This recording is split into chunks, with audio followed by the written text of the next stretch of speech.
ಮೇಲೆ ಅಂದ್ಕೊಳ್ಳೋದು. ಯಾರಾದರೂ ಕಾಲು ನೋವಿದ್ದಾಗ ಕರುನಾಡು ಬಾವೆಳಕೆ ಮಸುಕಿಸಿ ಮೋಪಿರಲಿ ಸೆನ್ನರು ನಿನ್ನೆ ನೋಡದೆ ಹೋದೆ. ಪ್ರಪ್ರಥಮವಾಗಿ ಸಿದ್ಧಗಂಗೆಯ ಗುರು ಪರಂಪರೆಯನ್ನು ಹಾಗೂ ನಮ್ಮ ಶ್ರೀ ತಣ್ಣೀರುಹಳ್ಳ ಮಠದ ಗುರು ಪರಂಪರೆಯನ್ನು ಎನ್ನ ಹೃನ್ಮನದಲ್ಲಿ ಸ್ಮರಣ ಮಾಡಿಕೊಳ್ಳುತ್ತಾ, ಇವತ್ತು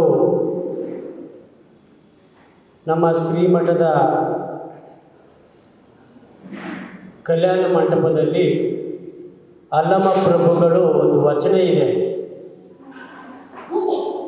ಎತ್ತನ ಮಾಮರ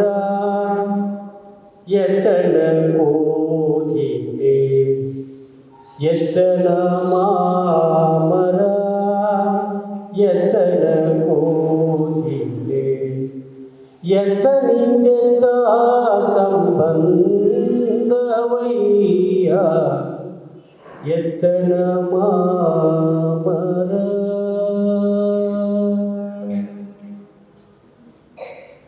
ಬೆಟ್ಟದ ನೆಲ್ಲಿಕಾಯಿ ಸಮುದ್ರದ ಉಪ್ಪು,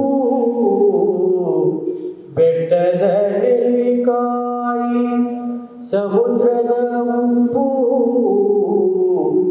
ಎತ್ತನಿಂದೆತ್ತ ಸಂಬಂಧವಯ್ಯ.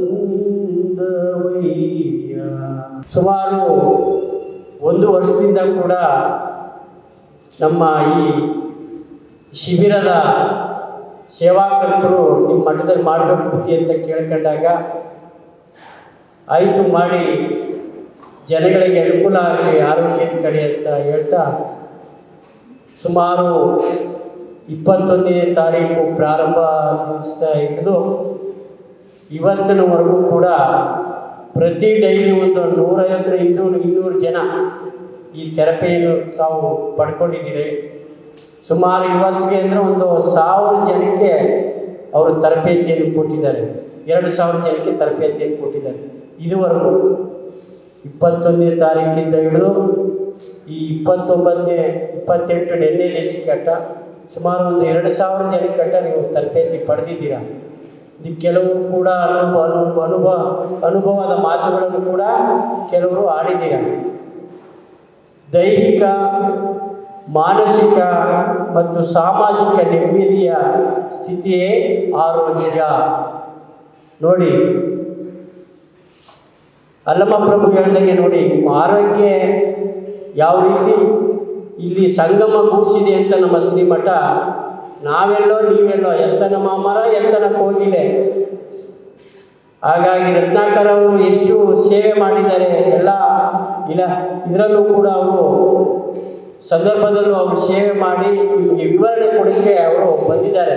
ಮಾನಸಿಕವಾಗಿ, ಸಾಮಾಜಿಕವಾಗಿ ಮತ್ತು ಆಧ್ಯಾತ್ಮಿಕವಾಗಿ ಉತ್ತಮ ಭಾವನೆ ನೀಡುತ್ತದೆ. ಆರೋಗ್ಯವೇ ಭಾಗ್ಯ ಎಂಬ ನಾಣ್ಣುಡಿ ಇದೆ. ಆರೋಗ್ಯವಿದ್ದರೆ ಏನು ಬೇಕಾದರೂ ಪಡೆಯಬಹುದು ಎನ್ನುವುದು ಇದರ ಅರ್ಥ.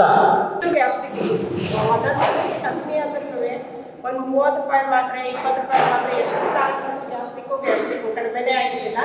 ಇದೊಂದು ಅನುಕೂಲ ಮಾಡಿಕೊಟ್ಟಿರೋದ್ರಿಂದ ತುಂಬಾ ಫುಲ್ ಕಡಿಮೆ ಆಗಿದೆ. ಗ್ಯಾಸ್ಟ್ರಿಕ್ಕೇ ಇಲ್ಲ, ಈಗ ಒಂದು ಮಾತ್ರೆನೂ ಹೋಗ್ತಾ ಇಲ್ಲ. ನಾನು ಸಾಲದಕ್ಕೆ ಟೀ ಕಾಫಿ ಕುಡಿತಾ ಇದ್ದೆ. ಟೀ ಕುಡಿದ್ರೂ ಗ್ಯಾಸ್ಟ್ರಿಕ್ಕು, ಕಾಫಿ ಕುಡಿದ್ರೂ ಗ್ಯಾಸ್ಟ್ರಿಕ್ಕು. ಕಾಫಿ ಅಂತೂ ಕುಡಿತಾನೇ ಇರಲಿಲ್ಲ. ಈಗ ಡೈಲಿ ಕಾಫಿ ಕುಡಿತಾ ಇದ್ದೀನಿ. ಬೆಳಗ್ಗೆ ಬಂದು ಕಾಫಿ ಕುಡಿತಾ ಇದ್ದೀನಿ, ಬಿಸಿನೀರು ಕುಡಿತೀನಿ. ತುಂಬ ಚೆನ್ನಾಗಿ ಅನುಕೂಲ ಆಗಿದೆ.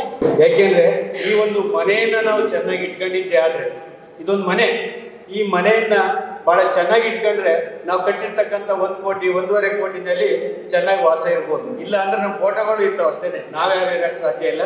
ಹಾಗಾಗಿ ಮುಂದಿನ ದಿನಗಳಲ್ಲಿ ತಾವೆಲ್ಲರೂ ಕೂಡ ಇಂಥ ಒಂದು ಆರೋಗ್ಯ ಶಿಬಿರಗಳಲ್ಲಿ, ಯಾಕೆಂದರೆ ನಾನು ಕೂಡ ಹಾಸನ ಜಿಲ್ಲೆಯಲ್ಲಿ ಮೆಡಿಕಲ್ ಕಾಲೇಜಲ್ಲಿ ಒಬ್ಬರು NSS ಕೋಆರ್ಡಿನೇಟರ್ ಆಗಿ ನಾನು ಹಲವಾರು ಕ್ಯಾಂಪ್ಗಳು ಮಾಡಿದ್ದೇನೆ.